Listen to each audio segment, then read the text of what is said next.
I'm actually exhausted from last night. I stayed up so late, like editing video, tweeting, fucking doing all that kind of stuff. I'm so exhausted. I'm like, I don't know. I was like, I was asleep, man. Thankfully Night messaged. I was so out of it. That stream was at like 7 in the morning. It was me. such a, I mean, it was such an odd time to release the characters. Yeah. And then the banner starts at such an odd time as well. But I mean, I guess we can get into that. When we get to it. But it's When- such a weird time. The banner when is starts it today? like 2.5 hours earlier than normal. Oh, good, because I can't stay up till 11 p.m. for news time, bro. That's awful. We've got the treasure cup on. You're at card tournament thing. That's the problem. That's what I was remembering. You're at a card tournament. So yeah, I'm probably gonna have to drop. I did so good last week too. It's not today, right? No. It's on Saturday for you guys. It's on Saturday, which is the same day as the Sugo. Yeah. I did so good last week in my treasure cup. Yeah, Carissa played last week and she did pretty well. It's the best I've ever See, done. Boris fucking sweeping again. That guy's the goat. Oh, I know. Crazy. He's so good. Boris is so good. I love Boris. Man. To be fair though, he's using a leader that's gonna get banned. So cheater. He's a cheater. Boris is a cheater, guys. I saw y'all got some boxes. Oh yeah, we did. Yeah, we got some boxes. We got some packs Friday. Okay, so in the case, you have 9 boxes that can have the secret rare bond clay, and 3 with leaders. No, it's 4 with leaders. 4 with leaders. So 8 boxes. I can math. We ordered 5 boxes. Mm-hmm. We should have a very good chance at getting secret rare bond clays. Here we go. And yet we somehow managed to get 3 out of 5 boxes with leaders. Oh, so shit. I did not get my bond clays. What a time to be alive. Is there 2 secret rares in that, or just one? Yeah, in the extra booster, it's a much smaller set, so there's like less cards in it, so there's only 1 secret rare. Oh, okay. My buddy, he bought 1 box. He got the alternate art Nami. Oh yeah. Alternate. Yeah, I pulled that from one of our packs at our locals on Friday. Oh, nice. Yeah. I'm really good. I'm skipping out on that set. I'm gonna get the next one though. When's it come out? Next month, right? Yeah, you should. Next month, right? Yeah. Yeah. So good. You know what else is so good? Another episode of GGP. What's going on, guys? Welcome back to episode 114 of the Good, Great, Perfect podcast, and none other than the 10th anniversary special. Woo! Hey! As per usual, Knight has gone off on his nomad adventures, so he will not be joining us today, but we have subbed in, last minute substitution. Carissa will be joining us today. Carissa, how are you doing today? I'm doing great. Thank you so much for inviting me. Yeah, I really did invite you. No, we're here today. General suspects. You got myself, you got Todd, you got Flame. Look, we pulled this together quite quickly because a lot of us are busy following this weekend, and something popping up like the 10th anniversary or something like that is happening. So, we thought we'd record a little earlier on in the week, but we got a lot of news last night, so. I think we just like followed the OPTC letter, which I want to say as an initial point here. I'm actually a big fan that what seems to be the OPTC team is now in the subreddit Discord, like on a more like permanent basis, I suppose. And they're posting the Treasure Cruise letters, like the dev team, production team letters into the subreddit Discord directly now, which I think is a really cool little thing that they're doing there. So that's, big ups to the Treasure Cruise management team. It definitely seems as if like they've had a rollover of staff or a new perspective on things, or I don't know how you would want to word it in its exact nature, but I think it's a very positive start to stuff there. They got tired of people commenting who made this. Who made this? Where are you guys? What's going on? Do you guys even exist? Nah, we're a team now. I mean, I guess I'll just go around the room and just open it up there. What are your initial thoughts on the 10th anniversary batch? Well, there were some aspects of it that were kind of expected, but like once again, like no one has ever like fully predicted No. exactly what anniversary is going to be. They always throw some type of curveball at us in terms of what they give us. Yeah. And yeah, they've definitely done that. I mean, everyone expected there to be an int fighter powerhouse Luffy. Yeah. We kind of expected that to be the case. Yeah, yeah, And absolutely. especially due to the list of Chopper Man missions for the co-op quest, we had a fair idea that there was going to be a Psy cerebral slasher and a Dex shooter free spirit. And the that's Dex exactly shooter, what we got. The Dex shooter free spirit was the one that was like, that could be Lucci, Yeah. but why would he be free spirit? Why would he be shooter? Why would he be shooter? Like, but I mean, we got Ace. Yeah. I don't. That's crazy. I'm still so baffled at I know that the choice of Ace was to align with like JP's like, you know, beloved nature of Ace as a character, but I'm going to say the controversial thing. I think Ace is the wrong choice for anniversary. I don't know. Like, it's such a weird. Not gonna like that. I know, but like, it's just such a weird decision to make to put Ace. He just looks out of place alongside Luffy and Shanks, and also Roger, by the way. Which the Roger's so cool. But I don't know, it just feels a bit odd, especially because we had recently gotten the Exchange Ace Legend, like at the start of this year. Yeah, exactly. That's what I didn't like about it. I was like, if this was the first Ace we'd gotten this year, I'd say, oh, okay, that's pretty cool. But like, you've just cannibalized, which I think I use that term a lot now, but you just cannibalized that Exchange Ace with this Ace, because, you know, generally speaking, I'm not going to use that Exchange Ace as often now, because this Ace exists.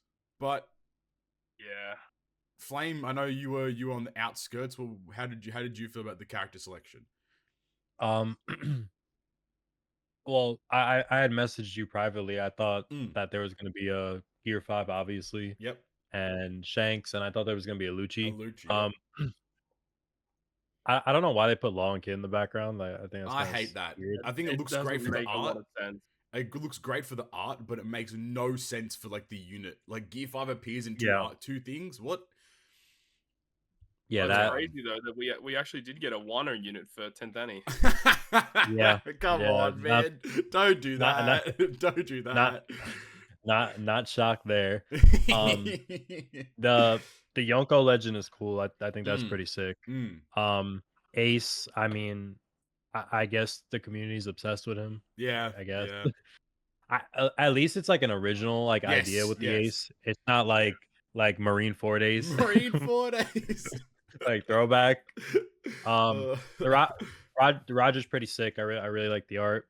And then, you know, there's some other characters coming, which we'll talk about later. Absolutely. But yeah, I mean, I guess like I thought that they were gonna drop the big spoily because of that thing that Todd posted in the App Store. That would have been crazy. I think, but I think that, I mean, I guess we can get to it a little later, but my guess is that Kid will get a Super Evolution in part 2 of the anniversary. Like Final Tap. Which one? The one? Oh, I think you meant the one that just came out. Oh, for Jesus Christ! God forbid. I think because they made it. I mean, also, yeah, mind you, also, Super Tandem Dex Luffy's getting a Super Evolution as well, which was just like, that was that's really weird. Pleasant surprise. Yeah, that was. Yeah, I saw that. That was crazy. That unit's gonna be cracked as fuck. Like, you know, but again, cannibalized by the existence of a Luffy that's currently releasing as well. So it's like there's a lot of just like parts. But I mean, let's just break down the letter. So the first legend we have here is Monkey D. Luffy, Rushing Heartbeat. They are an int fighter pouch. I think I will read these ones through because like it's not the full kit. It's just the captain and the special. Special ability. Actually, I'll start with captain ability. Reduces crew's switch effect and verse gauge by 3 at the start of the quest. Reduces int fighter powers character special charge from by 2 at the start of the quest. Boosts int fighter and powerhouse characters attack by 6x. Boosts their attack by approximately 6.25 after 3 perfect strikes in a row. Boosts their HP by 1.35. Boosts other characters' HP by 4.5. Makes int and tandem slots have matching slot effect. Reduces crew's despair duration by 10 turns. And if crew uses a special to boost attack, extends the duration of that effect by 1 turn. If this character is captain and it isn't a helper captain or friend captain and performs excellent for the captain for the action special. Their captain ability changes to boost int fighter powerhouse character attack by 6.5x for 3 turns. That's wild. Do you want to go through like the whole thing and then review it, or do you want to go through each section? We can go through each component because it's like otherwise you'll be yapping for ages. It gets juicy. First instruction of Captain Special, action special. Like this is how we're gonna see it being used. I think the captain ability is very straightforward, and I think like, it makes sense. It makes sense for Anniversary to be very straightforward. But I don't know, like I think it's missing some pizzazz, you know, something crazy with it. They want to make it like easy to use because it's trying to bring a lot of new players into the game. Absolutely. I mean, there's not a lot to it, but it's kind of cool. I like that each of these captains has like a unique kind of new buff kind of thing happening, and this guy has the ability to make a switch effect and versus gauge reduced by 3 at the start of the quest. Very interesting. Like, you can imagine like running double Luffy. That's -6 to versus and switch gauge. Like that's really freaking good. Like that's instant super swaps done. Right. You know. And then it makes using some Duyan it's so much easier now. I mean, like, what was it? I think what was it? Rizzy was mentioning last night that this unit, weirdly enough, obviously works really well with the recent Kid Lauren Beppo and Kid Killer, which we're not going to discuss today because they are regular batch legends. We're just going to do raw 10th anniversary today. But I mean, like, you run double Luffy, and there you have them ready at Super Swap Max, which is a very interesting perspective to have on things. Int Fighter Powerhouse Captain 6x, which is a flat 6x, which is nuts. And then Rainbow 4.5, which is also still really good as well. Matching slots, despair reduction. If you use a special that boosts attack, it extends it by a turn. So like you kind of like can somehow to some capacity can mitigate intimidation a little bit. Yeah, that's useful. And then with the excellent on action special, you get to 6.5 for 3 turns. 6.5 captain, like feels like we've just jumped to that out of nowhere. Huge jump. Where was the 6.25? I mean, I guess like we've had hardly any unit be at 6 times. Like we hovered around like 5 to 5.5 for quite a long time. Yeah. And then we had a couple units come out that like reached 6x, and now we're already going past that. Like it's just crazy, bonkers. It's right? Insane. All right. So Luffy special does 300x character attack and non-type damage to all enemies. Delays all enemies by a turn, ignoring immunity to delay or status effects. Reduces crew's bind duration by 10 turns. Reduces all enemies' threshold by 10 turns. Changes crew slots, including block to int, and becomes unable to change type slots except int or block slots for 2 turns. If crew has attack up when specials launch, boost base attack by 2,000 for 2 turns. After that, this is crazy. After that, boost int fighter and powers carries attack by up to 4x based on the action special for 2 turns. A miss being 3.5 and an excellent being 4x. Oh yeah, we forgot to mention we're rebranding the podcast to Good, Great, Perfect, Excellent. That's it. Let's go. And further increases the effect of slot effect boost by 1.5x up to a maximum effect of 6x. There's a lot to digest in the special here. Like, it is pretty straightforward, but you have damage dealing special. You have a delay, which is kind of funky. You have bind duration by 10 turns, threshold by 10 turns. I think that's a new orb buff. Changes slots to int and then makes them unable to be changed. Yeah, that is new. So the way that it's worded, like, makes it seem like if you have int orbs, you can change them, but like any other type slots can't be changed. Like I don't get what it actually means. Interesting. Because there's except for int and block. So if you have int and block slots, you can change them. But if you have a slot that is something else, it can't be changed. Like the wording's very strange. That's kind of funky. Yeah. Okay. Yeah. And then this is where I got so confused last night. But I think what I've understood is that, and you can correct me here, action special is an additional buff, not the attack boost. Well, they're one and the same. See, this is where I got hella confused. Yeah. So when you launch the special, you get a minimum of the 3.5 times attack. But depending on your performance on the action special, how good your taps were, that you can scale up 4 times. So what if I already have an attack boost before popping this special? Then this does nothing. See, that's where I think that that's crazy if that's the case. So like my current headcanon, which probably will be wrong, is that action special is an addition, like a unique attack buff. No, it's not. It's just a normal attack boost, and then it scales up depending on how good you tap. That's all it is, really. Because that makes like Luffy's like the first part of his like. I mean, obviously a base attack boost is like whatever, I suppose. But like, if the crew has an attack up when the special is launched, boost base attack by 2,000 for 2 turns.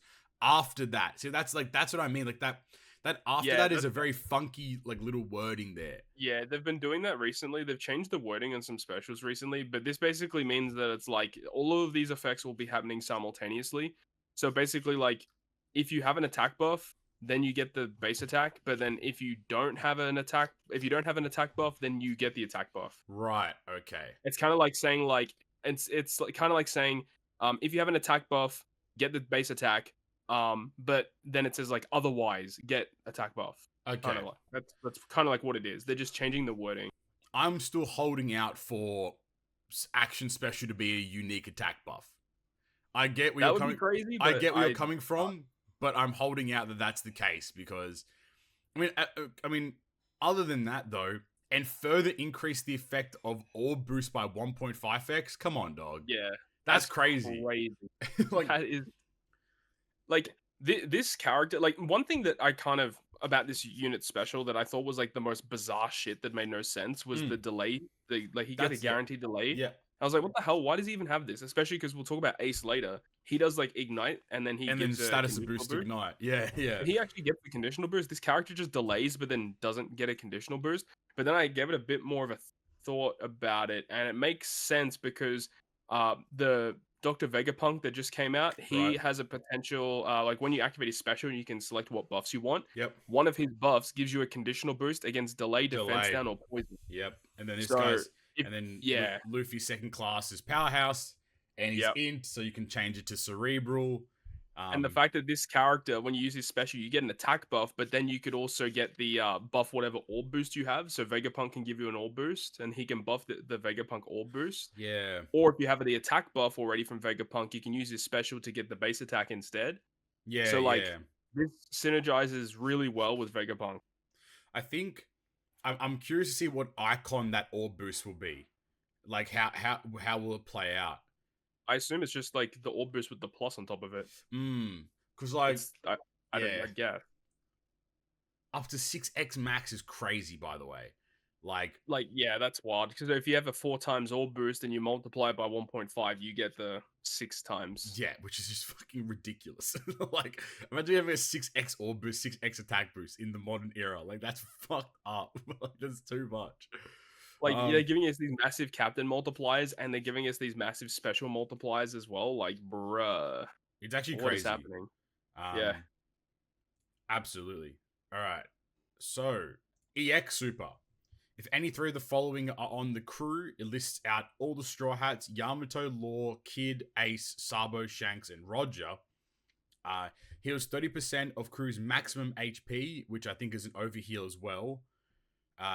If character's first class is Cerebral or Shooter, changes their first class to Fighter for 1 turn, boost the type effect boost the color affinity for Int, Fighter, and Powers characters by 2.5x for 2 turns, and changes Int to Super Int and Fighter to Super Fighter.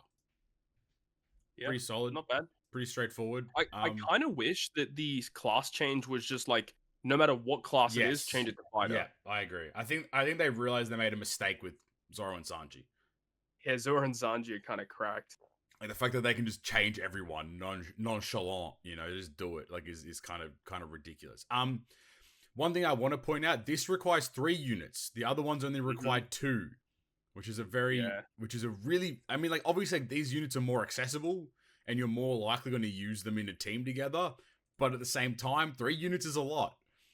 to make that happen. Yeah, that's pretty rough, honestly. And then the final part is their Rush Sugo special. So at the start of the final battle, if the character performs the first or third tap, and if any of the 3 following character on the crew, this is the interesting part here. I mean, the buffs are pretty much the exact same across the board, so I don't know how deep we have to get into them. Like for all the units, they're just different classes, I think it is. But if you tap on the first one, like as the first tap, it's a 0.8 boost and a 2x attack multiplier. And then if you tap on the 6th tap, it's a 0.1 boost. Sorry, not 0.1. It's a 1.0 boost and a 2.5x rush attack multiplier. And obviously different classes and that kind of stuff going forward as well. But they're all the exact same, pretty much, I believe. We really have to wait and see once we get the data download to see exactly how good this is going to be. Yes. Because I compared this to the other Gear 5's current rush. Yep. And so the other Gear 5's rush, it says like 0.8 chain and 2 times attack, which is kind of like what the first, like if you tap first with this character, it's very similar rush. But the thing that it doesn't show is the finish tap. The finish tap is crazy. Yeah, 100%. Because Gear 5 is like a 3x. Yeah. So what is this Luffy gonna be? Because that's gonna really change how good it's gonna be. But to be honest, looking at these numbers so far, it's gonna be just a lot of damage either way. I think what's I cool like about that you can use it in multiple different ways too. Absolutely. I think what's cool about it is that, like, obviously when we get to Roger a little later, his super tandem only requires 2 units. So like you can kind of finagle it in a way where you can get rush, tandem, and final tap all within like the same like kind of bound, pretty much, like in the same team.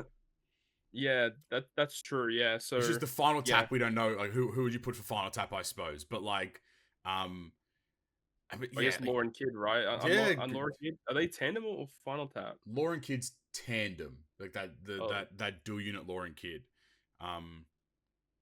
I mean, like the Law Beppo and the Kid Killer that came out recently.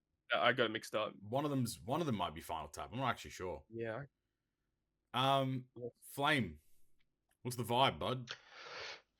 I don't know, man. These units, like they're just too much. Like, like we're at. You said 6.5 captain multiplier. Pretty much, yeah. And you said they have a new orb effect where they can amplify up to 6x. Pretty much, yeah.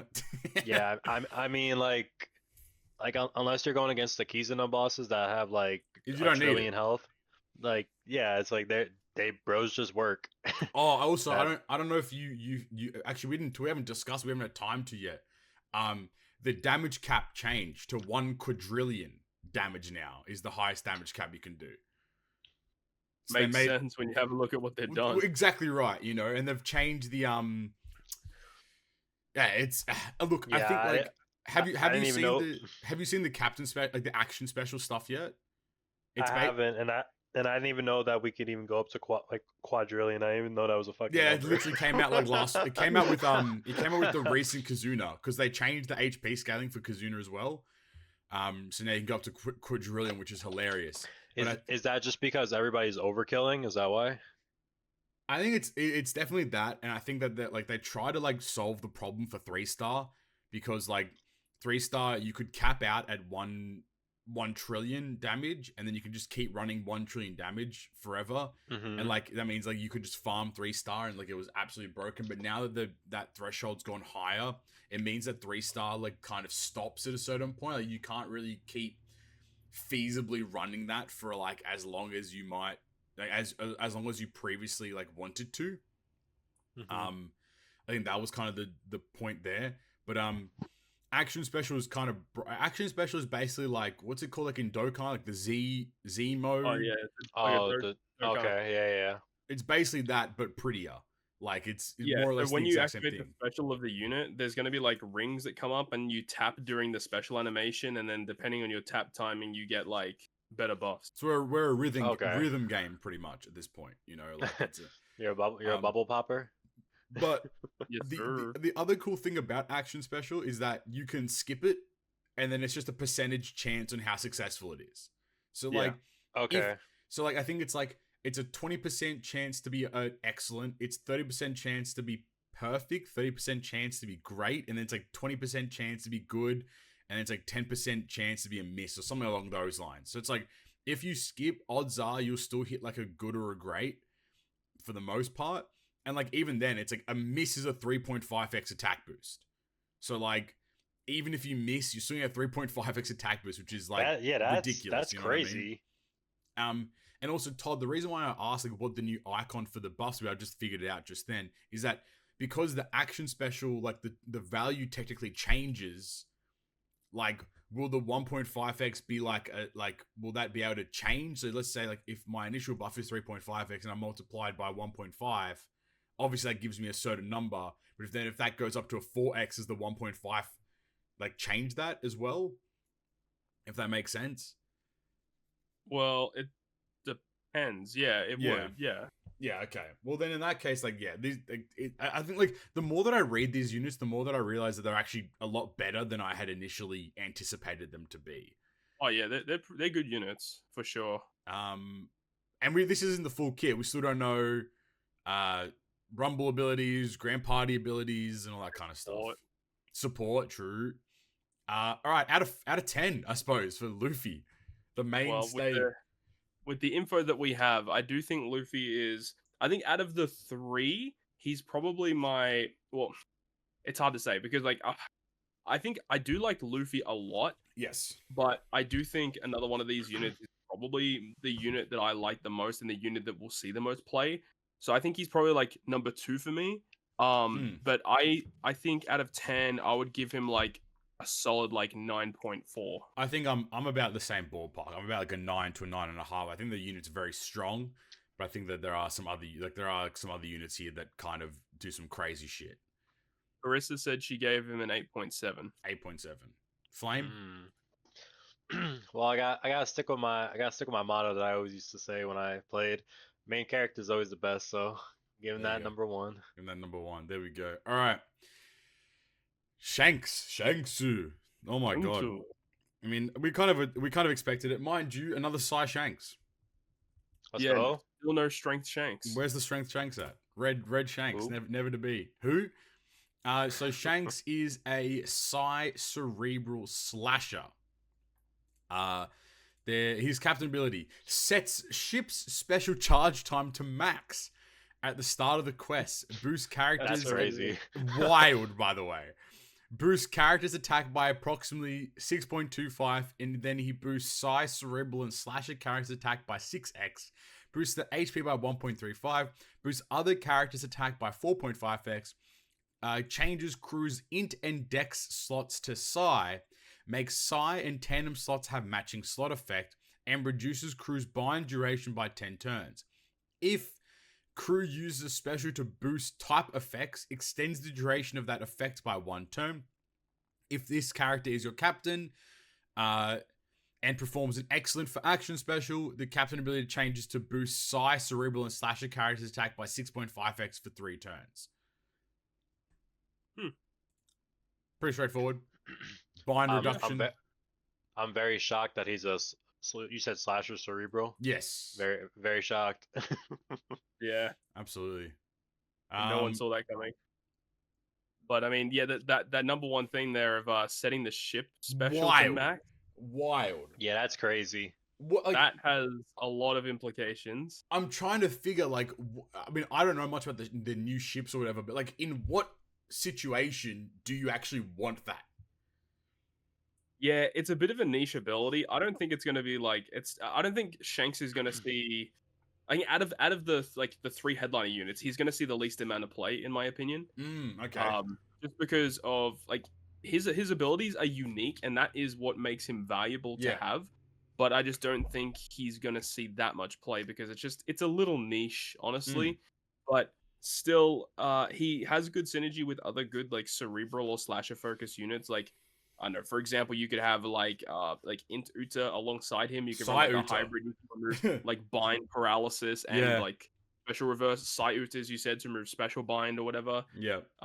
So yeah, there's cool uses with this character, like using hybrid scenarios, because like running double Shanks doesn't actually benefit you that much. No. Because like setting special charge to max for the ship, like you don't get it twice. You don't get it yep, exactly right. Absolutely. Do you think that they might drop like a new ship that has like a crazy effect? They have recently buffed a lot of ship specials and like added they gave specials. A lot of ship specials. Yeah. So like I think that this is the case. Like, but I don't think they've done it to all ships just yet. So like people were already talking about certain ships that already have pretty decent synergy with this guy, like the coffin boat ship, the Mihawk ship, that recently got a special that gives minus 2 turns of cooldown to slashes. Oh my god. So that's kind of sick. Oh my god. And then that's kind of it was like the Shanks ship, the Red Force. Oh yeah. That gives an attack boost to Slasher and Cerebral, and also removes 1 turn of attack down with a ship special. Oh shit, okay. So that's like kind of neat too. So there's a lot of cool shit. Like Zunisha also recently got a buff to remove like Rainbow Shield by 2 turns or something. So there's gonna be like a bunch of random ships that are just gonna work well with Shanks. Yeah. That you could just use to like clear content with, which is pretty dope. Potentially, that might open the door for Grand Voyage, as well. Yeah. There might be a lot, like, some ships might be able to weasel their way in and, like, support that, a little bit better, which is obviously a good the thing. local sea monster is going to be that much easier now. Yeah, oh my, so true, dude. He's a side cerebral slasher. Getting absolutely destroyed. Damn, remember when that was the hardest bit of content in the game? That's crazy, yeah. man. Also, I mean, Color Affinity, which is cool. I mean, the Color Affinity extension, which is cool. So again, same kind of premise, like intimidation kind of factoring in there. And I mean, this is the funky part. Like, I know that I'm reading too deep into it. He boosts himself by 6.25, but then the action special boosts Psy Cerebral Slashes by 6.5. Just kind of weird wording, I suppose. Like, yeah, so if you use the special, like, the attack buff just changes so everyone gets 6.5, including himself as well. Yeah, very weird. Yeah, it's still a lot of damage. Special. Deals 300x character attack and non-type damage to all enemies. Reduces all enemies' damage reduction duration by 10 turns, so PDR. Reduces all enemies' barriers by 3 turns. Changes crew slots, including block to Psy. If the crew has a type effect boost when the special is launched, sets the chain multiplier between 3 to 35 for 2 turns, so chain boundary.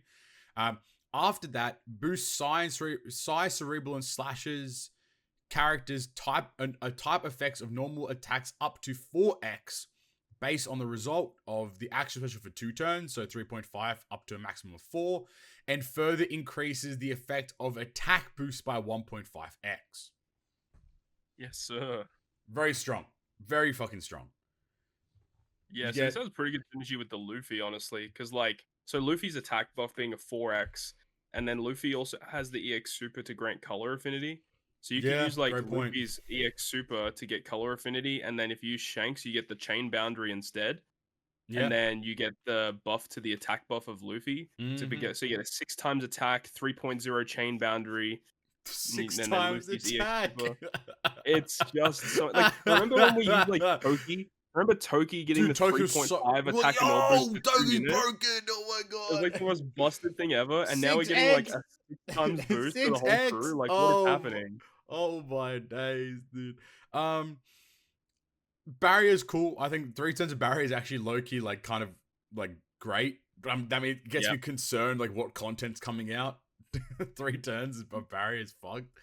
You know what's actually kind of cool is that this character, the fact that he boosts Slasher and Cerebral, it allows you to use V1 Law and V2 Doflamingo on the same crew, and they're both boosted. Shit, let's go. Run the set. Let's go. Oh, we're back, baby.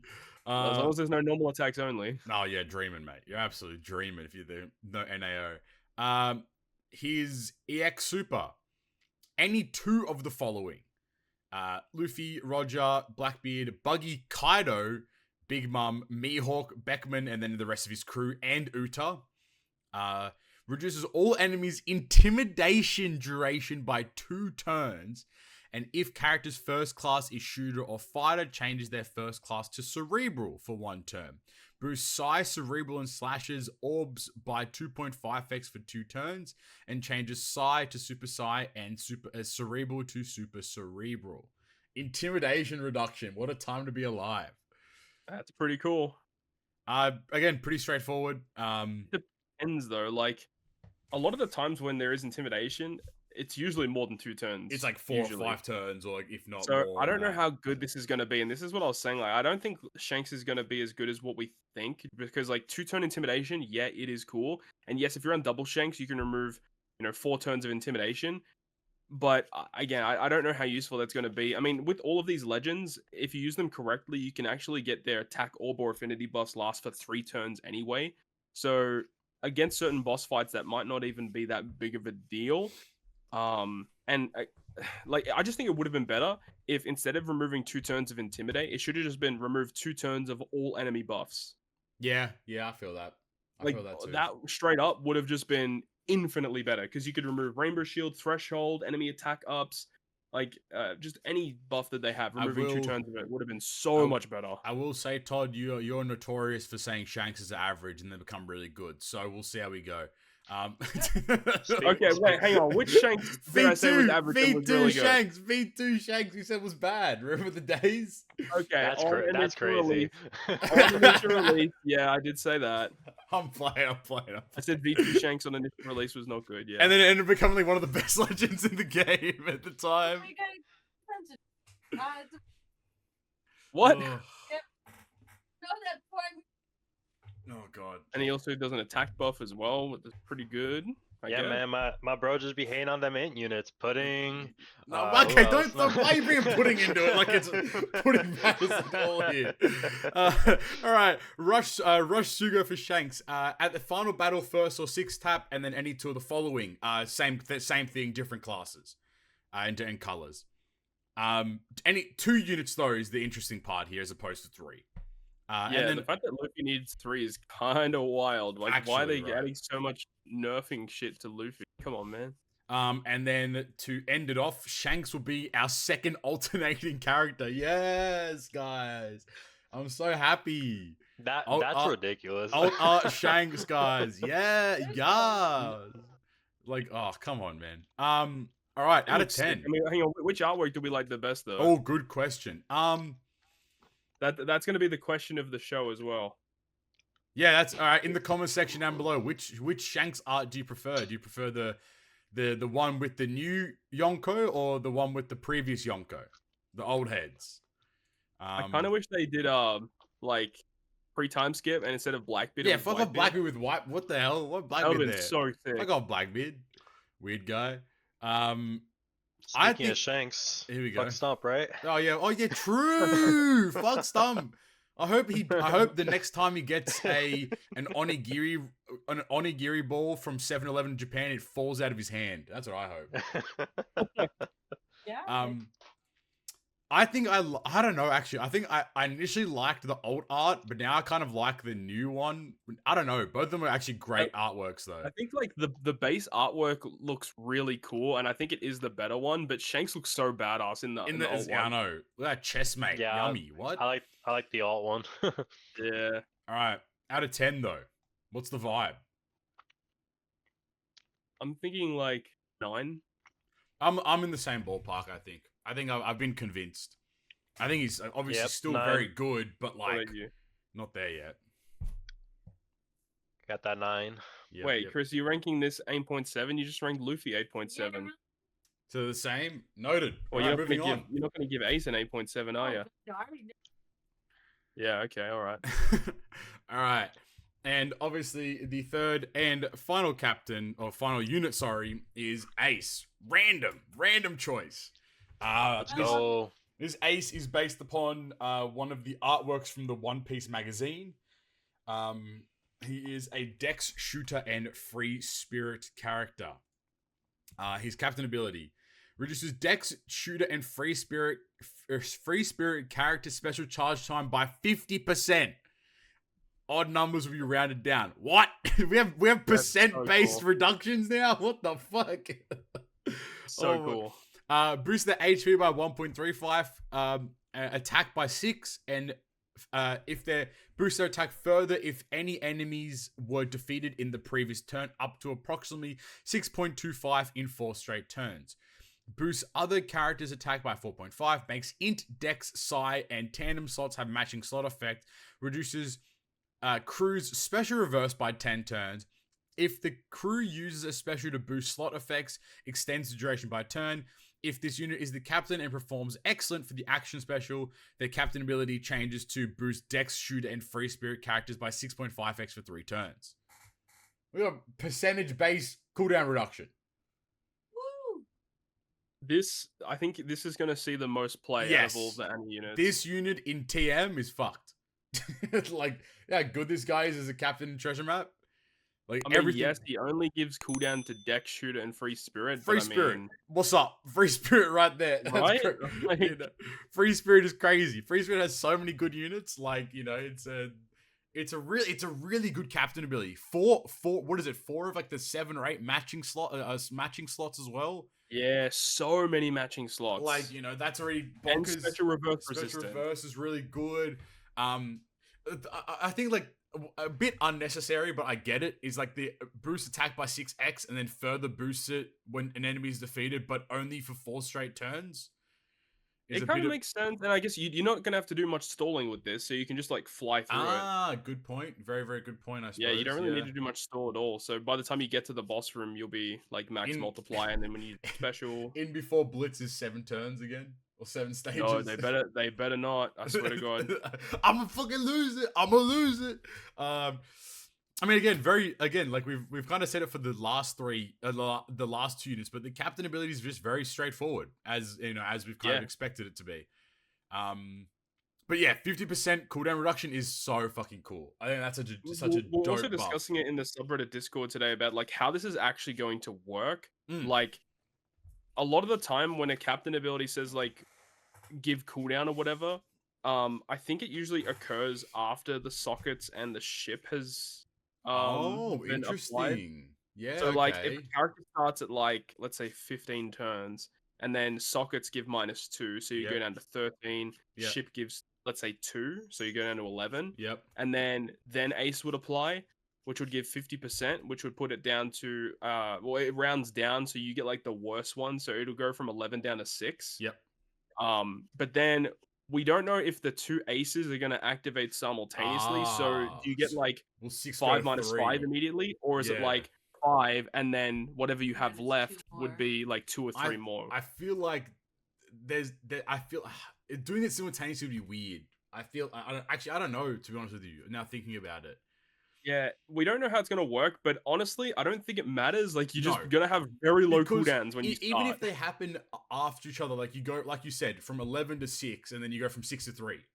Like, right. You know, that's already like broken in its own regard. Like literally, like TM is like this unit is fantastic for speed farming, for getting like for using non-boosted units in TM, because you just you can fly. You know, you can use whatever you want under this unit, which is really, really good.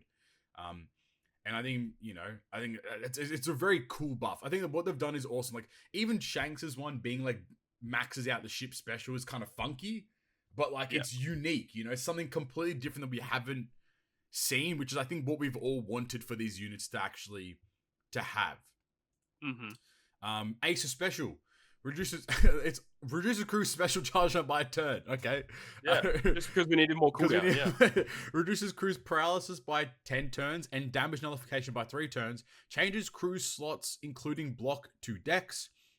If the crew has an orb boost when the special is launched, applies ignited status to all enemies for 2 turns. And boosts damage dealt to ignited enemies by 2.75 for 2 turns. After that, boost Dex, Shooter, and Free Spirit characters' orb effects by up to 4x, so starting 3.5 going to 4, and then further increases the effect of crew's type effect boost by 1.5x. Solid. Very solid special. Yep. Self-burn conditional. Self-burn conditional. 10 turns paralysis is great. Damage null removal is fantastic. Yeah, 3 turns of damage null is incredible. So not much else, just very straightforward, but very very strong. These units do a lot of things by themselves. Like they've all got like, oh, this guy actually doesn't do damage with this special like the other 2, which is interesting. Good point. But like still, they've all got great utility. They all give you guaranteed full border slots, and then really massive big buff, whether it be attack, orb, or affinity. And then if you already have the buff that they give, then you get a different buff instead. So no matter which way you dice it, you're getting a lot of positive buffs by using the special of these units. So Here's a question. Yeah. Stackable attack boost. Stackable type boost. Do you think that because you're saying that the action special is going to be just a regular attack boost, right? So that's what it should be. Will I be able to pop, let's say, like Lilith, and then get a stackable attack boost from a 4x to a 3x, and then pop another special, get an attack boost? That's fucked. Yep. That's so fucked up, dude. I mean, there are conditions around it. Like, of course, like Lilith only does it if you've got a cerebral captain. So we'll have to wait and see how that works out and what like the optimal team build is. But theoretically, yes, you can do that. Do you know how fucked that is? Do you know how messed up that is? That's crazy. That's so messed up. That's so much. It's getting a little kooky. Bro, it's honestly hard. It's hard to fit everything into one. You literally can't. Team. You know, and I mean, like, I think it's a very positive thing that we like that Kizuna or like damage cap has increased to 1 quadrillion. But then at the same time, that's also kind of like bit Kizuna in the ass and made it a lot less fun to run. But we can discuss that at another time, I think, because that was a very weird update they did to Kizuna, to say the least. EX Super. So any two of the following. So Ace, Sabo, Luffy, Sabo, Garp, Roger, Whitebeard, and then the Whitebeard Pirates. Kotatsu and Cornelia make another run back. Lineario, Skull, Mihal, Gane. Let's fucking go, dude.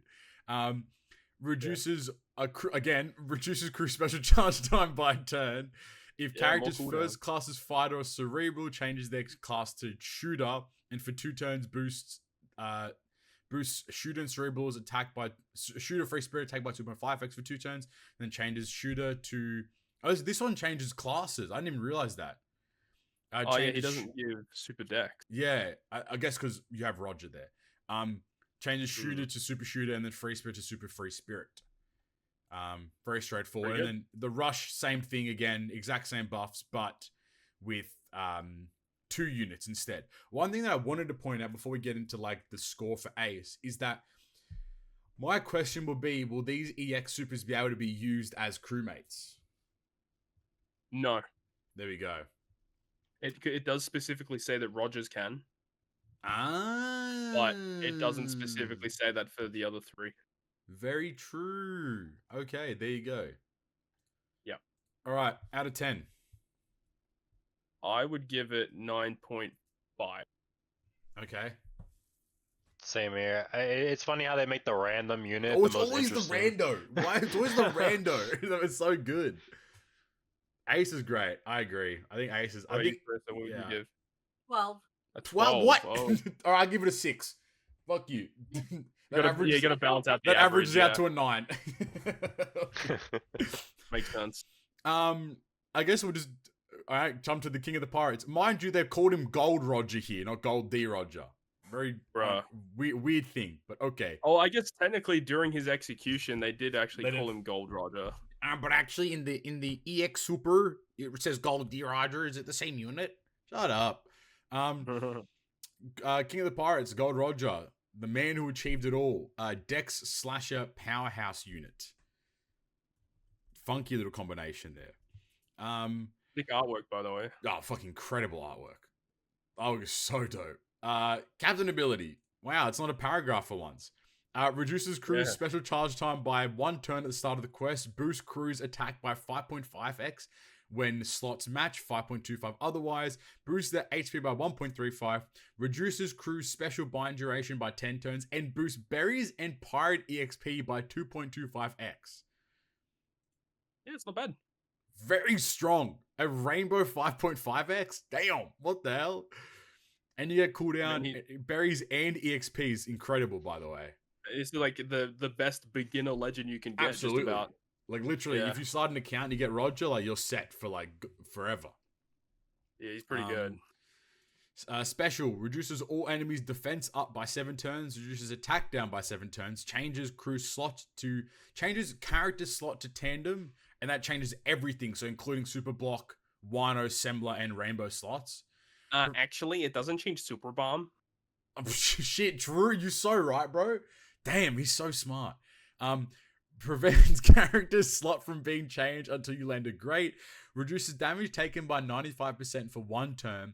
If Captain is a Dex type, boost the type effect of normal attacks for crew by 2.75 for 2 turns. If Captain is a Slasher class, boost the crew's attack by 2.75 for 2 turns. And if Captain is a Powerhouse, boost the crew's orb by 2.75 for 2 turns. This effect cannot be removed by enemies or by crew or enemy. So, if he's the Captain, does he just give himself a 2.75 attack, orb, and color affinity? Yep. Fuck me. That's so good. I just actually kind of realized as well that, like, you can use any one of the other 3 units as your captain, and this unit gives you the buff that other unit doesn't give. Oh my god, you're so right.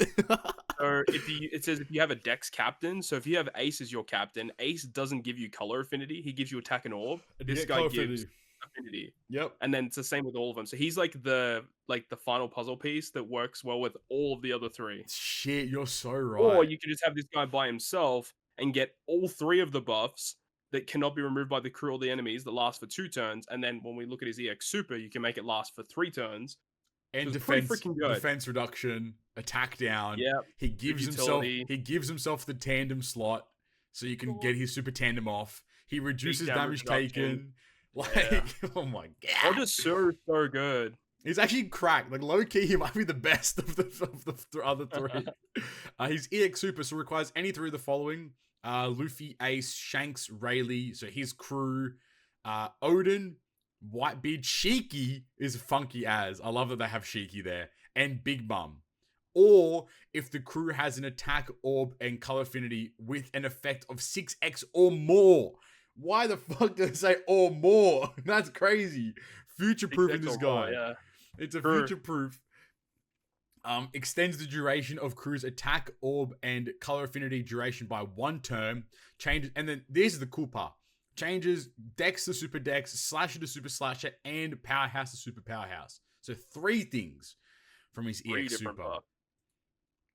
That's why he's the king. That's why he's the king of the pirates, mate. You know. I think Roger low-key is goated. He's hella good. He's so strong. Good. Like you are. I think like I didn't actually put it into that perspective until you brought it up. But like the fact that he is that final puzzle piece of all of those units to like get that additional buff that they didn't have. Like he's going to be super valuable to consistently have there. And then to ring it all together, he has Super Tandem at the final battle. If any one of the following are on the crew, and it's the same subset of units, boost tandem attack boost of tandem. Boost attack boost, tandem attack boost of 2.25x to Dex, Slash, and Powers characters for 1 turn, and changes crew's attack multiplier of Dex, Psi, and Int slots to 2.5x when slots match. Yeah, and with all the 3 of the units, they give you a full board of one of those colors. Exactly. So you get high orb multiplier, and you get a 2.25x tandem attack boost, which is on the 2nd tap. So you could combo rush into tandem into a final tap or whatever it is as well. Well, that's the thing with the fact that he's super tandem only requires himself and 1 other unit. Exactly, it's cracked. Yeah, like that's and it's so good because you could use like the rush of one of the units and then tap into him and then do a final tap or whatever, you know.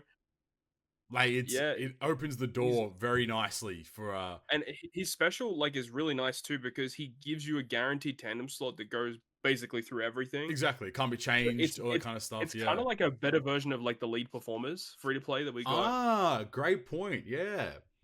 Very similar to that. Obviously the tandem's at max. We don't know if it's gonna be like that, you know, from level 1. It'll be way worse. But like we have, weirdly enough, there have been situations where units have had like the same condition all the way through their special, whatever it is. All the way through from level 1 to 5. If this guy is 2 units at level 1, he's ridiculous. Yeah. He's probably the most valuable unit to have. I'm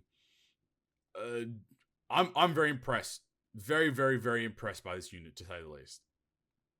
Yeah, they really made this guy amazing, and we didn't really expect it either. No. We knew we were getting 3 separate units, and then all of a sudden in the video they're like, "By the way, here's this anniversary exclusive Roger." Exclusive one, huh? What the hell? Crazy. Also, probably something that's a little slept on, but is the obvious part. The fact that he boosts berries and EXP is fantastic. Like, it's actually really, really useful to have both of them boosted. I mean, like, it's fantastic for new players. Literally, the best legend you could start off the game with would be this Roger, without a shadow of a doubt. It would appear that way. Out of 10. I think I'll also give him a 9.5. I think so. I think this might be like one of the best legends in the game. He's really good. I'll give him a 9.5, but if you're a newer player, I'll give him a 10. He's like literally perfect. Like, he's the best unit, bar none. And then I guess, like, you know, to wrap it all up, we have the 6, as we mentioned a little earlier, we have the 6+ of Super Tandem Luffy, the Dex Luffy. He's gonna get a 6+, which is kind of cool. Who knows? Yeah, they could do a lot with that character as well. You know, they could make him he was already really good, so they can make him even better, which is very exciting to say. I'm scared to see his Rumble kit. Oh, true, so true. That's the thing with all these units. We don't even know what their Rumble kits are. So I mean, exactly right. Like that may change our ratings depending on what they do in Rumble. Honestly, I think the post 10th Annie episode will be a very interesting discussion, because we'll also have information on the after party stuff as well. Speaking of after party, we have the as Flame mentioned, all the Egghead Straw Hats will be arriving to the game at some point. All of them are new sprites. We have the Chopper, which is the Pirate Rumble Chopper. They already said that the Luffy we're going to get. The Luffy we're going to get. I think he's from the Blitz Battle, right? I'm assuming he's Blitz Battle or he's Kazuna, one of the two. Yeah, pretty sure they did say Blitz Battle. One thing that I want to bring up that, I mean, obviously, like, isn't too important, but it's the fact that, like, they've combined the Kazuna and support banner. Yes. Wild, by the way.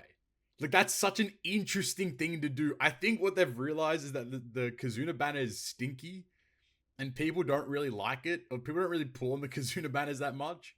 So putting the support and Kazuna banner together is actually a really interesting decision from them. Yeah, it's a bit of an odd choice, but I'm all for it though. I think that's kind of cool. It adds a lot of value to that Sugo Fest altogether. Mm-hmm.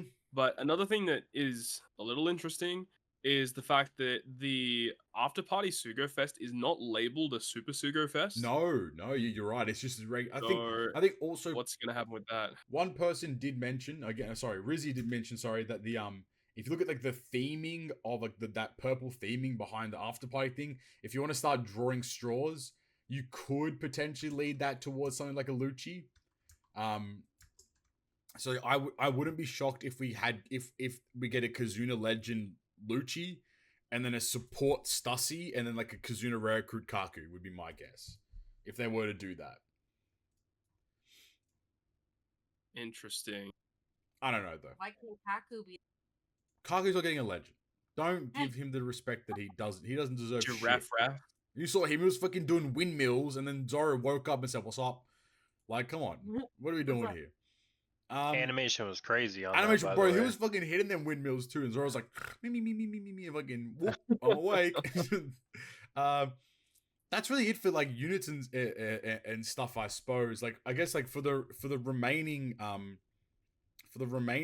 section here, we have the announcement campaign. So if we get 10,000 reposts on each of the 3 characters, which we already have for Luffy, because it's worldwide. I think JP had 10,000 themselves. Yeah, they did it really quickly. So we're gonna get a total of 100 gems, which is cool. On anniversary day, we're getting 100 gems for login, which is cool. We're getting a special cake, Flame, a special cake booster unit, dude. Are you excited? Thank God, dude. I can't wait for it to consume 1 more box slot. I was saying to Carissa that I hope it like gives a unit enough EXP to go from 0 to 150. You keep dreaming, buddy. It's gonna give you 10,000 XP. At least make it usable. No, it's gonna give you 10,000 XP. You're gonna favor it. It's gonna be at the top of your box for the next 20 years. That's gonna be. I'm happy that they actually are giving gems now, like on anniversary day. Yeah. Like I don't know if like they've been doing that for like a year or two for now. But I remember back when I used to play, they didn't give a shit. I didn't care. That's why. Like you just logged in. Good luck. Like, all right, buddy, have fun. The smiley face. Like that's it. You know. So that's nice. I saw you said something about the banner, the first multis all reds or something. Yeah, we'll get into that. Because they have the JP website as well. The co-op mission, they brought up a little bit of the co-op mission from the Chopper Man mission requests. Well, we get 1,000 Grand Feast stones if you're able to actually complete. If you're able to actually complete all the Chopper Man missions, which is going to be very tough for a lot of people because we only have a week to do it. 1 week to do the co-op quest, right? Exactly. Yeah, it's going to be very hard. We don't have a lot of time. But what we did learn is that a Grand Feast summon will cost 100 stones. Oof. Which is a lot, because there's a in there they say, oh, you can get up to 100 pools with this amount of stones, and generally when they say pools they mean like 100 pools is 10 multis. So is that's a new currency, right? That's a new currency. So it's gonna be my assumption, I'm pretty confident, is that it'll be 100 stones per summon, which is not bad, because if you're able to get all of the stones, it means you can do 10 summons based on CMMs. And in reality, you only need to keep 5. But then again, the concerning part then comes into if we have Grand Feast. You know what? Those Straw Hats might be Grand Feast units. Or maybe, yeah, because we don't even know like what the Grand Feast units are yet. That's true. So if those Straw Hats are Grand Feast units, that's going to be kind of ass.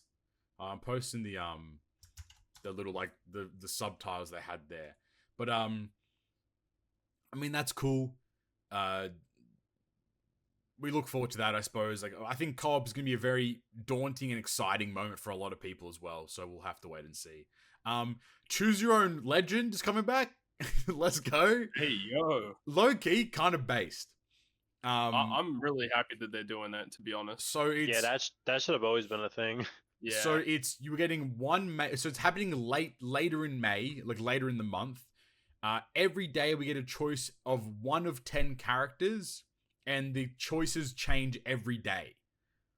So pretty cool.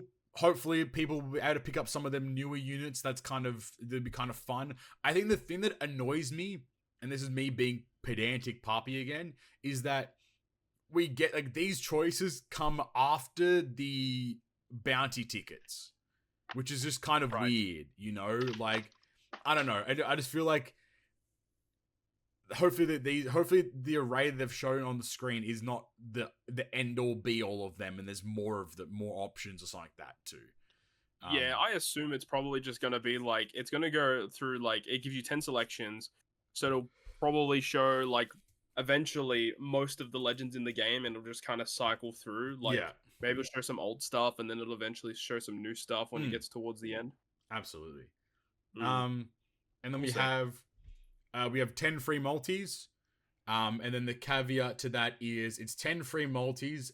One of them will have the chance to pull the new Luffy, and then the other 9 will, be what the current free multi is with the Gear 5 Blackbeard and Buggy, or like the Cross Guild.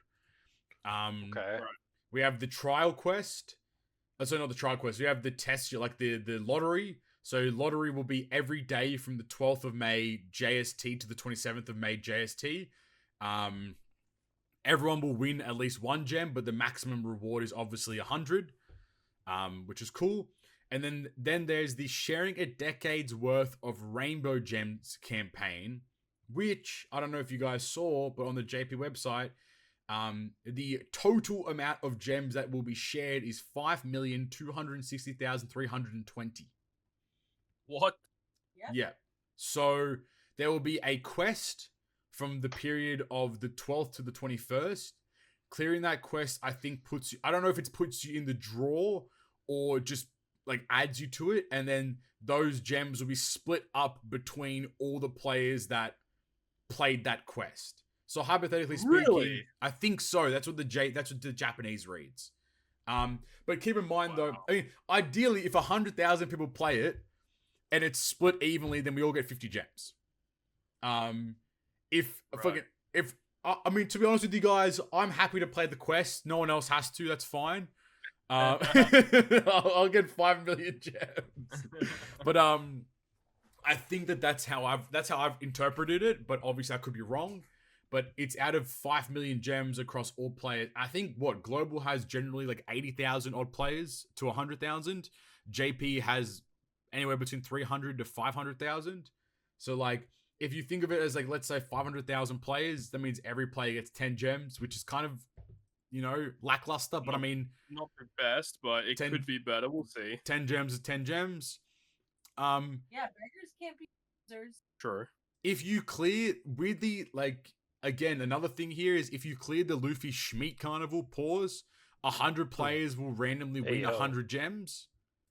Kind of cool. Yep. They're doing another grand party in like 7 days. Like, what the fuck? Bruh, I can't believe they decided. You know what would be really good? You know what really gets another, people another excited grand for Treasure party, Cruise? dude. Another grand party, Another dude. grand party. What? I hate grand That's the parties. most insane Also, shit I ever seen. the dates, I think we like pointed them out like yesterday night, but like the dates between JP's grand party and Global's grand party are different. I think Global's is listed to start like 12 hours later or something. I don't know. It's very funky. There's an error in there somewhere. Someone's wrong again. We'll But get like, info in the next couple days. but then the rewards are so weird. They're like 20 red tickets or 20 summons. I don't know what that is. 3 gems and 3 luck drops. Like, what the fuck's the point of 3 gems and 3 luck drops, Surely dude? it's a mistake and it's meant to be 30, right? It should be 30, but putting 3 is crazy. You know what I mean? Like, such an odd thing to do. But I mean, hey, more grand party pog. I think this lines up though. So like, you go, we'll have the banner drop, then we'll have grand party, then we'll go to PKA. I don't know where TM's going to fit into this, but then I'm assuming TM after Blitz. Sorry, not PK. We'll go banner drop, grand party, Blitz, TM, Kizuna at the end of the month would be my guess of how it's going to work out. There's some giveaways, so Carissa's going to win. It's only in America, I think, is the giveaway thing is just kind of whatever. So Flame, if you can enter for me, that'd be wonderful. The merch got is you, only homie. for US only. You can win 1,000 gems, which is kind of fucking crazy. That'd be kind of cool. I accept. And then if they get the hashtag OPTC 10th trending, everyone gets 30 gems. Oh, Yes, sorry. sir. It's weird. It's like the Tell Us Your Crew Part 1 is like a grand party thing. I think it's a Twitter campaign, I'm assuming. Where you can get 20 red tickets, which is crazy, by the way, if it's just raw 20 red tickets. 3 gems and 3 luck drops. Just like, what the fuck? And it says Tell Us Your Crew Part 1. So maybe there's... Oh, no, you know what this is? This is probably the Mirror TV thing. Oh, rewards. Yeah, I think this is like similar to what... Because I think there's a Mirror TV campaign going on right now for JP. This is probably our variant of it as well. And then we all got 30 gems. And the banner starts... What is that? 2.5 hours earlier than generally speaking. So I think it's correct. 10:30 Australia time, 4:30 p.m. PST time. Yep. Be 8:30 So, like, for us. 8:30 for you guys, 7:30 Yep. for CD for Central, or CDT. Sorry. That's 2.5 hours before. That's it. That's all the news. Oh, 11 Flame. PM. Sorry, yeah, you mentioned. On the JP website, they did mention as well for the banner on part 1, the 10th multi is all reds. Well, that's cool. So I could have swore you said the first multi. I I don't might know have- why I I'm- thought you said that. I hope not. Fucking that'd be a missed type of the century, mate. He's so awesome. That would have been amazing. Yeah. But the real 10th question multi on is it part going to 1. be better than the Shanks crew banner? No. Next question. It ain't going to be better than Shanks. No, you know what? What was better than Shanks crew banner? The merge banner. That was better. That banner was kind of That cracked banner was too. cracked. That's it. That's the 10th anniversary campaign to start off with. I mean, to be fair, a lot of gems being given out, which obviously is very positive. Units are very exciting, but I think we're all under the same impression. What will the banner structure be? That is the biggest crux to absolutely everything here is the banner structure. Because it seems very similar to 8th anniversary. at least from how we have 4 Super Sugo or 3 Super Sugo Fest and 1 anniversary unit. So generally, so assuming that if that's the case, it will be a 5-part. There'll be 5 part. I don't know how do you put that into words. Part 1 will be 5 parts, or 5. Yeah, that makes sense.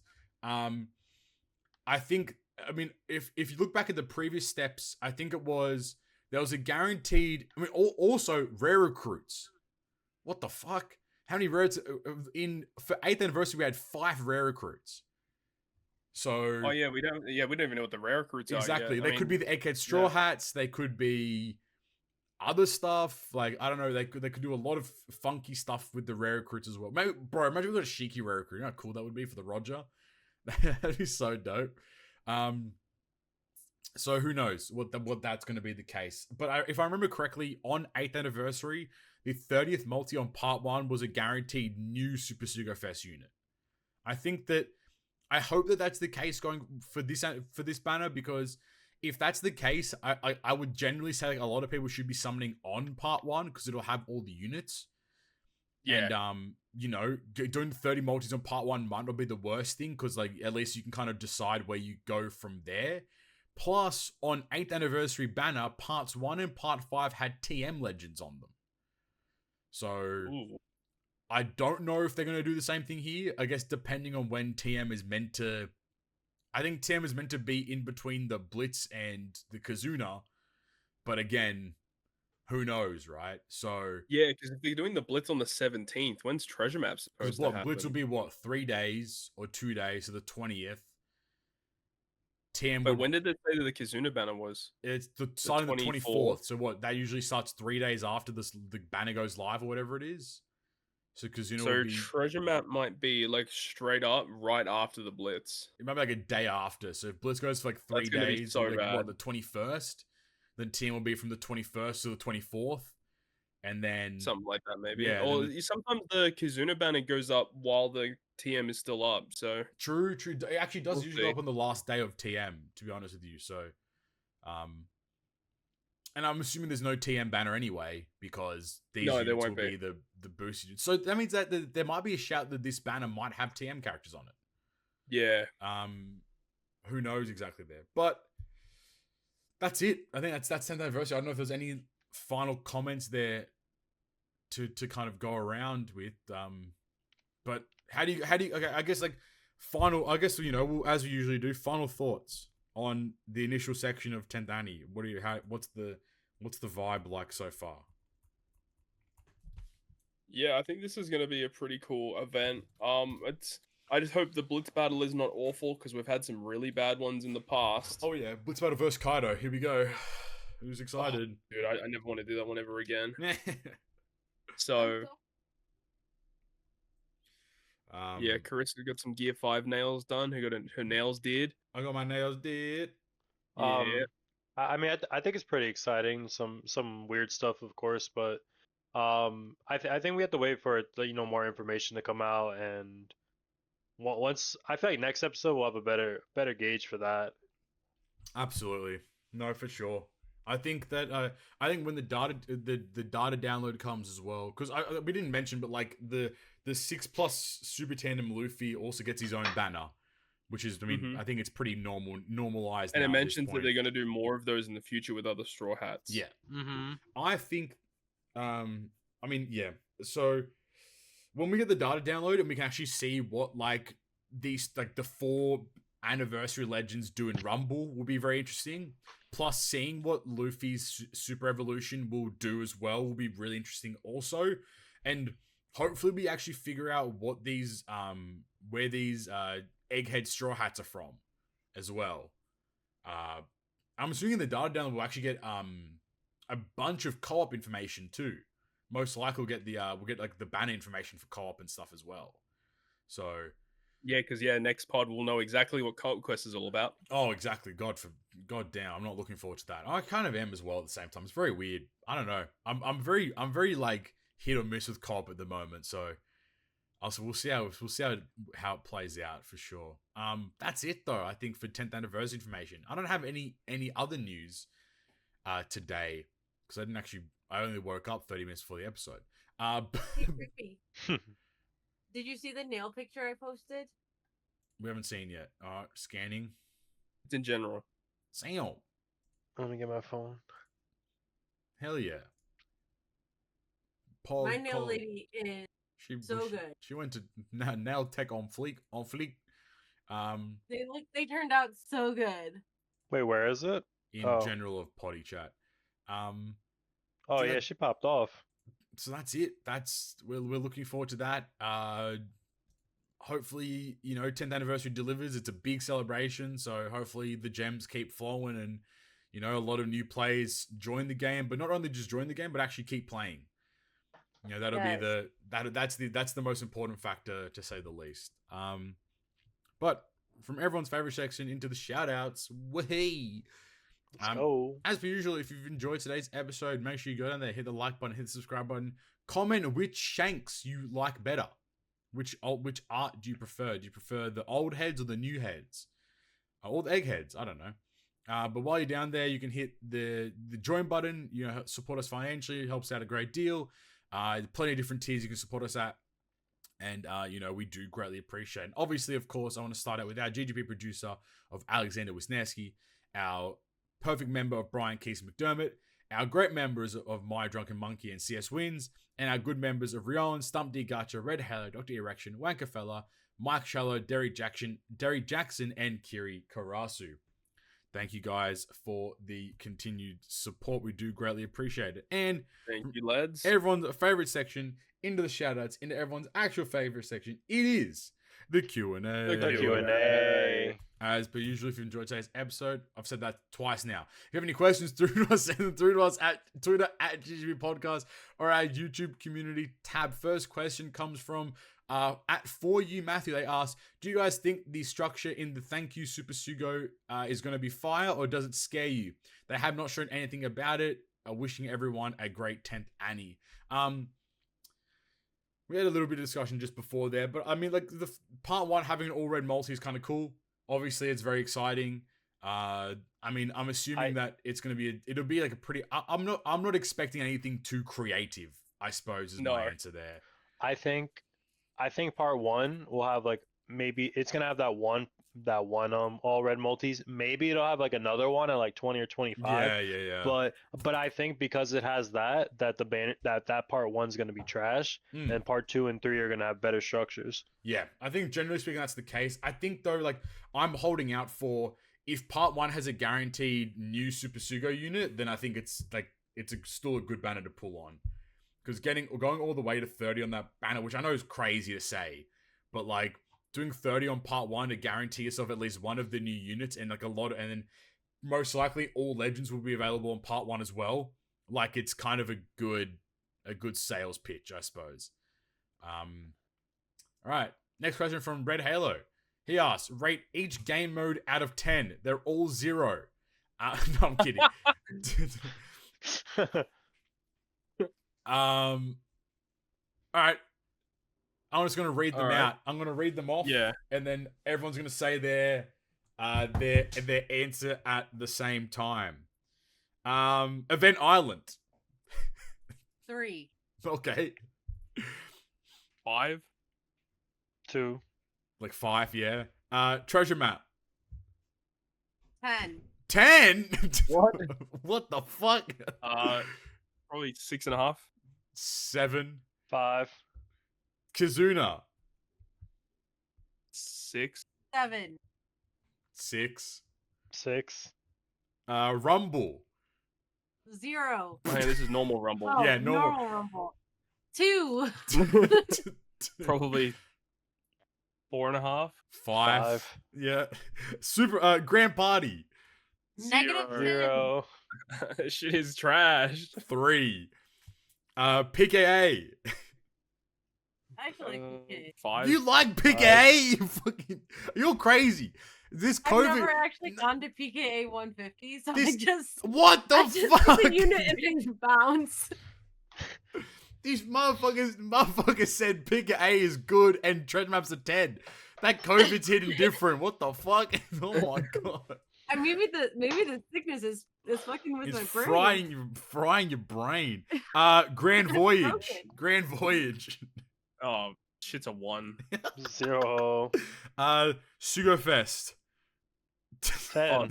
That's where all the content is. That's the content. That's the zontent. All right. What do you think Co-op Legends will do differently to benefit the game mode? Nothing.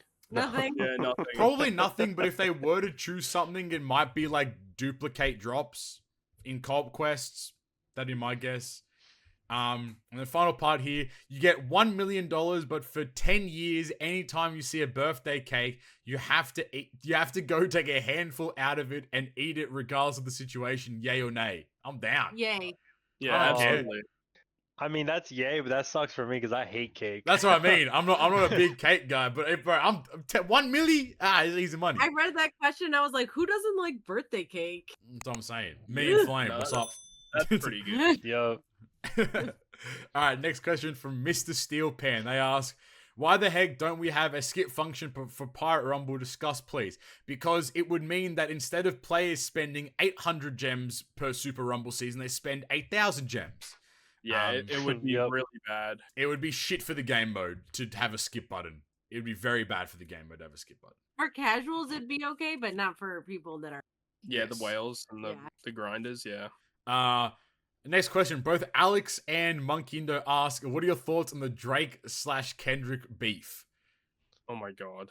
That's an off-app question, but that's crazy. Did you guys see that Drake's house got shot up today? What the Yeah. fuck? Oh my god. His bodyguard got shot. He's in the hospital. Oh my god. Someone's gonna Oh my die. God. Someone's gonna And- die. And apparently there was also supposed to be a new song today, but because of that, it's not coming out. That's crazy. But I got Kendrick. I got Kendrick, man. They not like us. They not like us. We ain't certified petties. No, hell no, man. I mean, if you're not if you're glazing Drake, like I mean, like at this point, Kendrick has definitely produced better track. Bro, not like us. Maybe So- one of the so hardest bops of the year. So not to get like super into it because I do want to talk about this next episode. yeah. But the timeline of it is just like it's crazy because It's like wild. Drake dropped push-ups, and then Kendrick dropped Euphoria. I think Euphoria is better than push-ups. Yep. Then Drake dropped Tailor Made, which had like the AI people on it. Yep. So then Kendrick dropped his version of that, which didn't have AI, so it was better. Yep. Then Drake dropped Family Matters, and then Kendrick dropped like 20 minutes later, so everybody just forgot about Family Matters. Bro, Kendrick dropping like back to back so consistently was fucked up. I will say Yeah. that Family Matters has been like my favorite track that has been released out of all of them. So Yes. that And track then- is crazy. Yeah, and then Not Like Us and The Heart came out. But the Yeah, thing Not about the Like Drake tracks aren't even bad. I actually really like them. It's No, just they're not. the situations that they came Bro, out, he just yeah. I'm gonna give it a second with you. Drake literally said in the song, he's like, I'm too famous to be a pedophile. I'm like, huh? that that- was crazy. I was like, what do you mean by that? I'm like, what does that It mean? doesn't work that way, man. Jeffrey Epstein right there. What are you talking about? Like, okay. The other funny thing is he brought up Millie Bobby Brown. and I everybody was like, no one mentioned her. Where's she coming from? No one even said it. We haven't talking about that, man. What the fuck? Oh my god. All right. But yeah, We'll, crazy. we'll definitely discuss. We'll definitely break it down because like it's so funny. All right. Next question from Goose. He asked, TM son or grand party daughter? TM son. Honestly, Yeah, I'm gonna say TM son. honestly, Honestly, okay. I'm gonna say the crazy thing, grand party daughter. You know why? She at least can go outside the house majority of the day. TM son, you got to play for 4 days. True. Next question. yeah. Tim Grand party, Gocky. as bad as it is, it doesn't take long. It to doesn't get take done. long. It does not take long at all. You can just ignore it, and it's easy. That's crazy. Yeah. From Tingoki, aka Brandon. He asked, "How do you feel about all of us being old now? 10 fucking years of Treasure Cruise. Don't even say that, man. That's Yeah, crazy. that is wild. 10 years Well, of like, Treasure Cruise is like, fucked up. We're saying, like Chris and I were talking before, and it's like so like a lot of people in the community have changed so much over Absolutely. the past like 10 years. It's just insane to think about. We've all grown up together, which is kind of weird as well, right? Like life. That throwback video you did, I was like, damn, if I had seen these videos before, whew. How old were you guys when you started playing Treasure Cruise? Damn. I mean, 10 years ago. So what was I? You started at release? I think I was a year in, technically. So I was... Yeah, I was 19. So 9. I think I was 16. I think I was 18. I was... Bro, fucking hell, man. That's wild. I was 16 years old. This dick ass... Oh, my God. I could have done so many things in my life. Yeah. I could have done so many things in my life. I was 18 years old, getting in trouble for going into the bathroom playing Turtle Time. That's what I'm saying, bro. I used to be fucking 500 math in fucking class, man. My teacher like, what the hell is that? I'm like, you don't know, you don't understand, sir. You don't understand. I got to farm. Oh my God, 10 years. That throwback vid was very good though.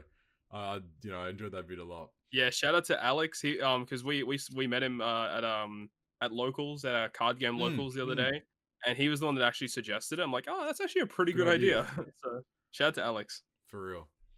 Next question from Nightshade TA. They ask, how are you lads feeling about the malicious activity warning situation with Chaozu and the breaking of 100 plus attack up in Rumble? Honestly, deserved. Fuck, I'm kidding. Bruh. Poor Chaozu. That was crazy. That's so funny. Wait, what happened with that? So, I actually don't know. I'm not going to... Todd, I know exactly what happened. Go for it. All right, so randomly, Chaozu built this team in Pirate Rumble Grand Party, and what happened during the playthrough with his team is that his team was built in such a way where he was able to get one of his characters to level 106 attack on their character during the Rumble match, and after he completed the match, it basically he got a message in his mailbox saying that he's been flagged for malicious activity in Grand Party, and his Grand Party was like reset and like was banned from the Grand Party season. So basically, because he reached such a high value of attack on his character, it basically thought he was hacking. It's so funny. Someone else replicated the team just to test it, and he also got flagged. So it's so funny. The main reason why it happened is because of Legend Pudding, funnily enough. Oh yeah. That pudding has an ability to like grant a massive attack boost as well as like recharge your character specials really quickly. And then V1 Sengoku of all characters has a Rumble kit that like gives a permanent attack increase in Rumble. Normally attack buffs only last for a certain period of time, but Sengoku does it permanent buffs. And if you can cycle these specials enough, you just will stack up your attack to these insane numbers. And yeah, that's crazy. You got flagged for that. So have they done anything to compensate them? Nope. Not yet. Have they addressed it? Nope. Not yet. No, well, you know what they did address though?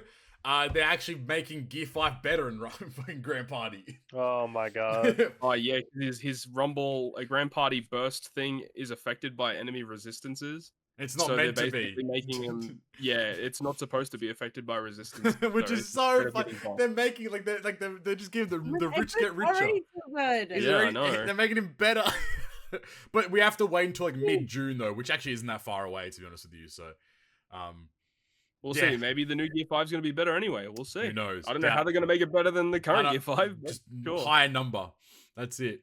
Oh my God. Next question from Nagash9322. They ask, are you guys any hype for the 10th Annie? Will we get the same events as any regular month, but with better rewards? I mean, most likely. I mean, basically. We're pretty much, plus Blitz. That's pretty much it. It's just part of the course now. I feel like as Treasure Cruise players, we're Treasure Cruise players. We accept that anniversaries never have bespoke content. Yeah. That's pretty much it. You just kind of accept. Pappy just wants the rice farming to come back. I'm so down. Let's run it back. Let's go.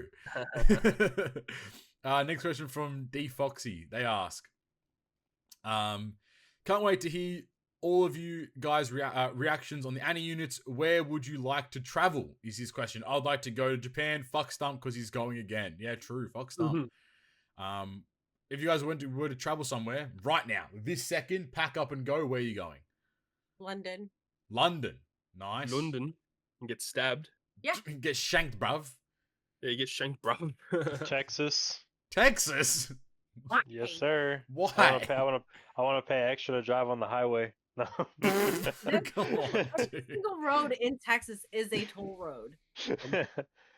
Not that Dallas is somewhere I would actually want to live. So Okay, there you go. Okay. so I would be down to visit.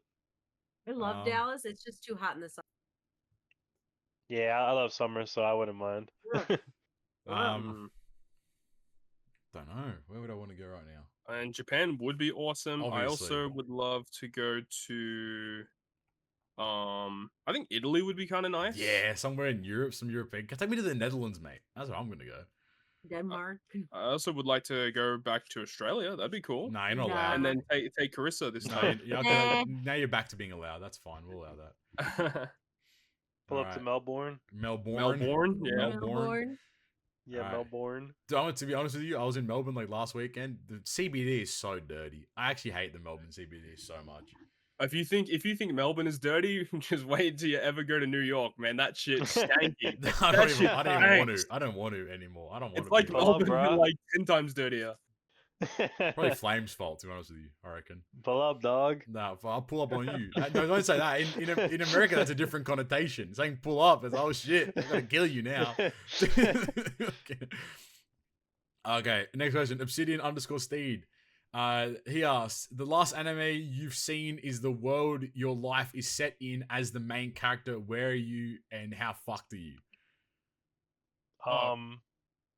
Well, I guess I'm living forever because it's free run. Oh shit, nice. There you go. What did I recently watch?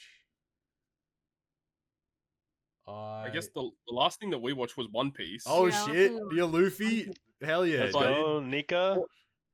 Before that, I watched Solo Leveling. Yeah, it was so Solo Oh Leveling. shit, okay. I'm Goddamn. fucked. Solo Leveling's the main character. He gets super OP.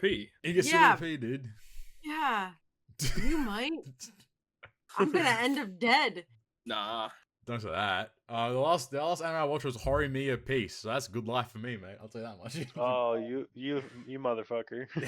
I'm living good, baby. And the one Can before we, can that we was switch? the one before that was Apothecary Diaries, so also very good. So I'm fucking. Can we switch there? No, so I'm being chilling. All right, next question.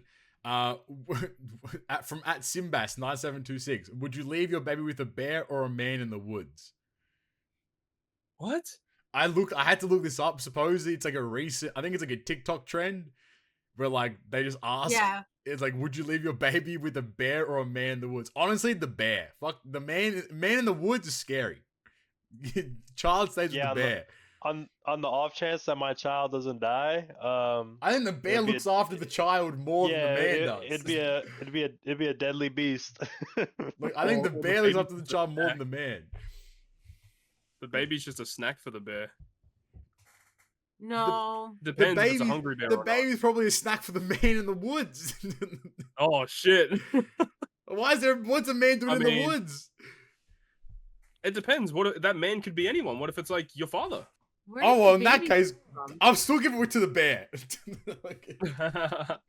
Yeah, where did the baby come Where from? did the baby come from? I don't remember having a baby. Whoa! The news. But yeah, I'd probably pick the bear. Yeah, let's all stay with the bear. I trust the bear. Next question from Tony Twants. He asked top 3 favorite Marvel movies. Ooh, shit. It's a very tough question. I have no idea. Okay, I've got mine. Go for it. Number 1 is Thor Ragnarok. Nice. Number 2 is Captain America Winter Soldier. Nice. Number 3 is Infinity War. It's a great selection. Mine would probably be Spider-Man 2, Classic. Nice. Endgame, Nice. and Ragnarok. I'd probably have to do, Spider-Man. I think Iron Man would be on there. I really enjoyed the Iron Man movies. Iron Man 1's a great movie. And then Endgame as well, I think. Or maybe What Ragnarok's about you, actually up there. I don't Carissa? know. You watch Carissa. all the Marvel movies, don't you? Yeah. I don't think you've seen a single one, right? Yes, I have. What have you seen? Oh, you saw Ant-Man. I've seen Ant-Man. Bruh. I've seen Captain America. Captain America 1 is an No, I'm underrated saying one. the second one because the second one was filmed in Cleveland. The Winter Soldier. Yeah, That's the one that I said. yeah, I know. it was. That's a I've good seen one. it. It's a good one. I've seen all the Iron Man ones. Have you? Yes. Oh, okay. Gee, you actually have never seen a movie before. I mean, you're not a big movie watcher. I'm not a big movie watcher. So yeah, those are my movies. Yeah. Yeah. I saw the original Spider-Man. Yeah, I new forgot ones. about the original Spider-Man movies. They were pretty good. There we go. Next question from Soccer D Nuts. Pause. Good morning, afternoon, evening again, lads. Following Toadski's absolute peak video going through his most memorable moments in his OPTC history, what would your favorite GGP/OPTC moments be from during your history recording the podcast together or playing the game? I'll tell you, there's like 2 moments stand out in the podcast. Get the gums out is maybe the most iconic GGP moment. And then the one where we're like ending the episode and Todd's like, I got a cracker. Like that one is so that's so funny. I love that one. Also, like any of the episodes that we've done with community managers, I know we had to take. I was gonna say the community manager episode, the one with Nick and Chris was really good. The Bandai Cowboys of Nick and Chris, that one was a sick episode. The from them, yeah. And then the one with Yannicka was also very good, but unfortunately for particular purposes, we had to take that one down. Yeah, that's lame. In terms of OPTC memories for me, I think me and Todd doing the collab summons for, what was it, 6th anniversary? What was it? No, not 6th anniversary. It was Luffy Sanji. Was that 5th anniversary, was it? That was 5th, I binked everything in 2 moldies and poor Todd is just fucking slave. And we had Nick in the call as well. That shit was so based. Wasn't that the same one that Derma 66 came out that you did with Flame? And that's when I had food poisoning. Yes, it was. Yeah, that was terrible. Oh yeah, I forgot. Yeah, we recorded that. We did.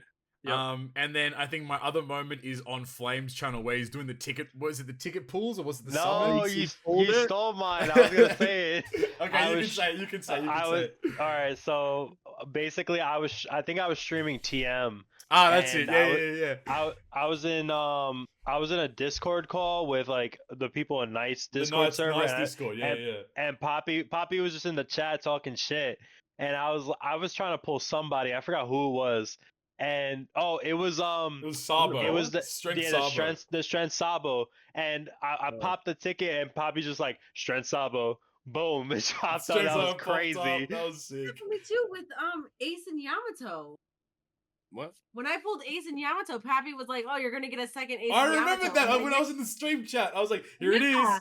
This is the one." And you're like, "Here's another one," and I was like, "Oh my god, Pappy, how'd you do that? Can you do that some more?" I'm the GOAT. I'm the big celebration king. Yeah, that was sick. I remember that was good times. What about you, Todd? Other than your summon memories, anything else in Treasure Cruise? Or the podcast, I mean, as well? Wait, why are you pointing at yourself, Carissa? I'm your best memory from Treasure That's Cruise. great point. True. That's great.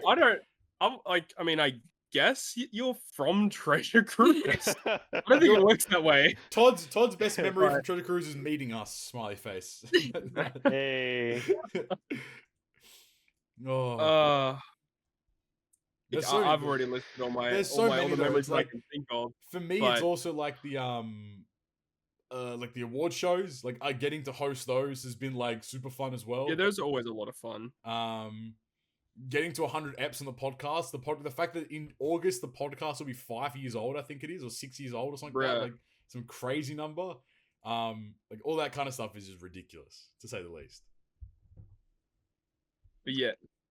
But yeah, honestly, meeting Chris was one of the best moments, that's for sure, throughout the OPTC you didn't put that in your 10-year. What was I gonna put? You made it in. Oh, it's right. We did with the Mihawk summon. Yeah, Tom got MP4. I'll forget that one. I'm there yapping. Yeah, all right, thanks, and make sure you hit the subscribe button. Dude, so good. I ruined that chat that day. That was rancid. That was never again. Never again. That was so good. I guess for me, so as far as the podcast, my favorite moments on the podcast was definitely my first episode that you guys invited me on. That was super fun. Yep. And then finally getting to join And then when we had a couple of like the guests that like you guys have already met, but it was my first time meeting them. But it was nice to have as well in the community manager episodes. Those were fun. Absolutely. One of the coolest things for me, at least, was since I joined on my last year playing was when we started the off eps because the off eps was cool. It has been a good decision. For a long time. Yes, those were always fun. As far as OPTC, there's a lot of stuff, of course. Definitely my favorite moment was, starting my YouTube channel and then meeting, Knight, meeting one of my buddies, Mihawk, meeting all you guys and, the community and stuff. That's obviously going to be my favorite moment. One of my other actual favorite moments was I remember I was streaming JP, and I remember Hatsu was in my stream at the time. Oh yeah. And I pulled Super was it Super Sugo? It was it's the Summer Sai Boa Legend. Just I pulled her off a single 5 gems. That's crazy. Fucked up. One of my other favorite moments was finally dropping this video. I was using V2 Snake Man, and I think I was versing King Coliseum.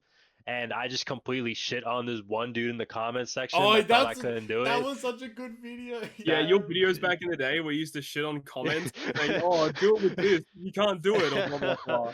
Yeah, so fuck that guy. I hope he's having a bad day. But yeah, no, and back then, like beating like forests and like 0 stamina challenges for the first time. So those were the best. Absolutely. Yeah, great times. Beating the Whitebeard Forest for the first time was a big achievement. Absolutely. For sure. Yeah, definitely.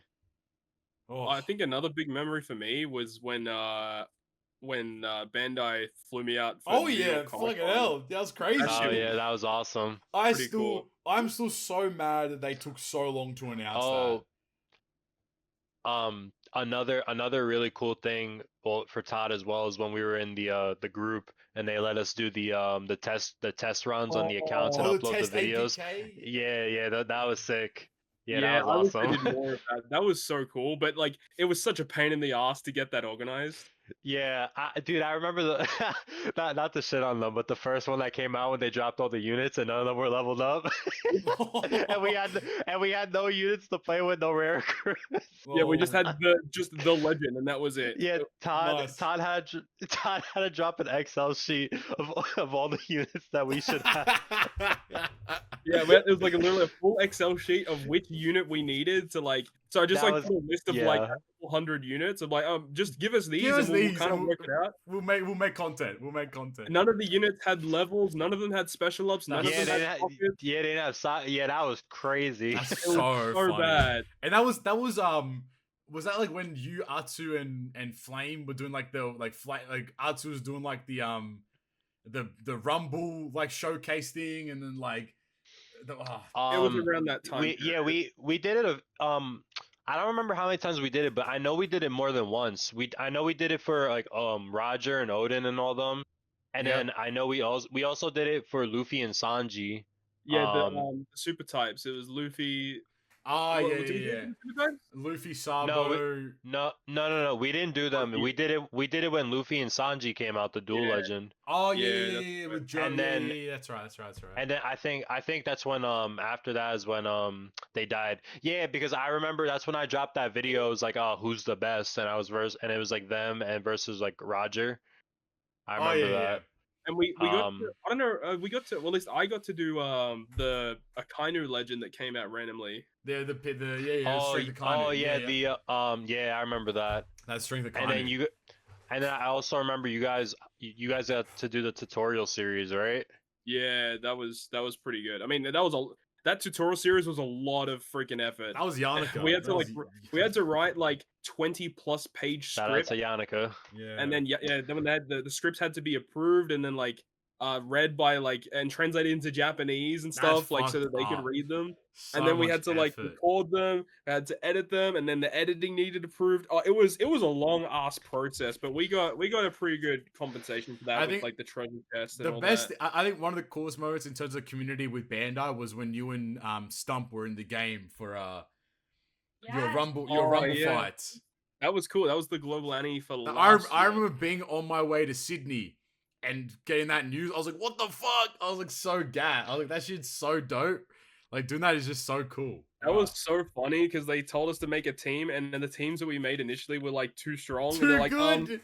Yeah, can you make them a little easier, please? Can you make them worse? Make them more themed, please? They were too difficult to beat, so we had to just make them like super easy. But that's it was so fun. funny. Yeah, far out. I remember, it was super crazy seeing myself like on the Facebook page. I remember like when we had the King of the Cruise vote. That was the King insane. of the Cruise. Oh Yeah. man, I've still got that trophy. Yeah, Hell yeah.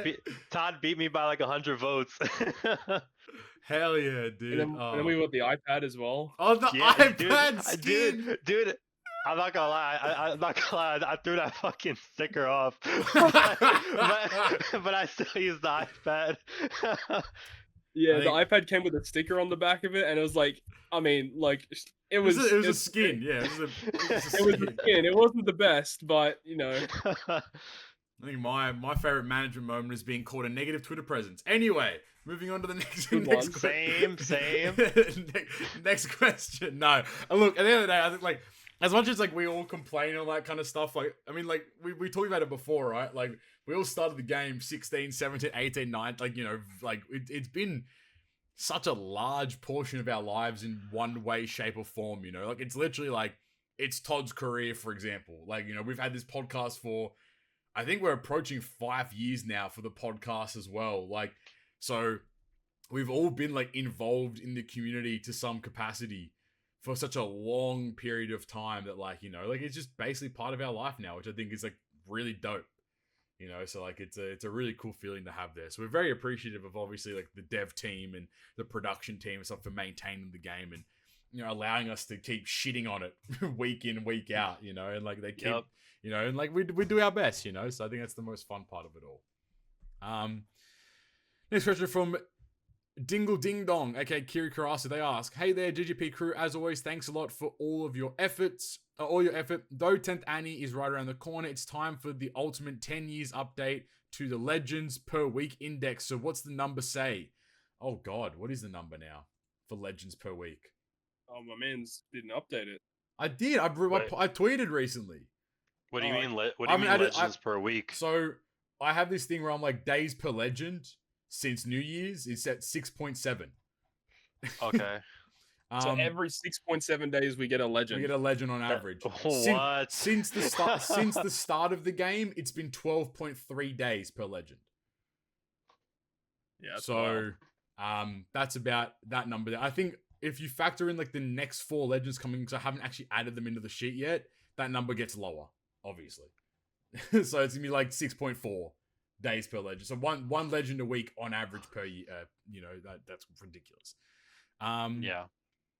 Let's get to some questions. In your opinion, who's the worst villain in One Piece ever and why? For me, it's Katakuri, just cause I can't really connect with him. Hold that, Todd. And think the fight was long but not very impressive. Damn. The worst villain in One Piece? Oh shit. Fucking Hody Jones. Yeah, Hody. Yeah, Hody's ass. That whole arc was like to flex Luffy's strength. Hody was shit. Yeah, 100%. I mean, I like the arc. I just think Cody's ass. Hody was ass. Yeah, facts, bro. Yeah, Hody was just a racist motherfucker. He was actually like it was just pure racism. Just pure hatred. Pure racism. Pure hatred. It was fucking right. He was bad. I mean, Foxy was trash. Nah, that was funny though. Foxy was funny though. Like you look back at it like that was funny. But fucking yeah, Hody was bad. I think Hody was the worst one. Besides from streaming, do you guys have any rituals regarding a massive event / Sugar Fest? I'll take a day off from work, grab some beers, prepare lunch boxes, and cycle till I find a nice spot outside where I can take a break for a couple hours and spend all the gems and legend tickets I collected since the last couple months. I had more power to you. That's something. You know, take some time off. The ritual that I have, I mean, this is from Dokkan, but it's weird because like obviously it's fake, but it just works sometimes. It's called Crack the Code. Yeah. It's basically when you click on the details of the character like 3 times, like it pops it up, and then you just pop the multi. That shit works. And then this is like super old school. Back in the day on Fate, there was the key to Sean ritual. You'd pop 5 tickets and then pop a multi. Jesus That used Christ. yeah, that's like some old school shit though. That's ancient shit. Okay. I don't know if I have a ritual or whatever it is anymore. I kind of just like don't summon. I summon like 4 times a year. Another like one of our old rituals. Me and my friend used to listen to Eye of the Tiger. Yeah, that it was good times. Hell Good yeah, times. hell yeah, dude. Carissa said that she gets her cat to do pulls sometimes. That's fair. Didn't Romeo pull cross guild for me last time? Damn. I think it was when Blackbeard and Burgess came out. Oh yeah, it was Blackbeard. Yeah, that did happen. Todd, you Nice. have cranking it. Oh, Pause. I crank it. You Yeah, crank we it. crank it. Pause. Hey yo. Connect to the Bandai. Yeah, connect to the Bandai network. That's a good one. Oh, Yep. reset the seed. Reset the seed. Reset the that's seed. it. Close out the game. Yeah. Reopen it. Reset the seed. Yeah, when it's not going your way, you got to reset the seed. You know, get back on a different seed. It might work a bit better next time. Do you think we'll see more East Blue related characters in the game as soon as Studio Wits the One Piece launches, which could impact the start of the second anime? Which impact could the start of this second anime have to OPTC? That's a good point, actually.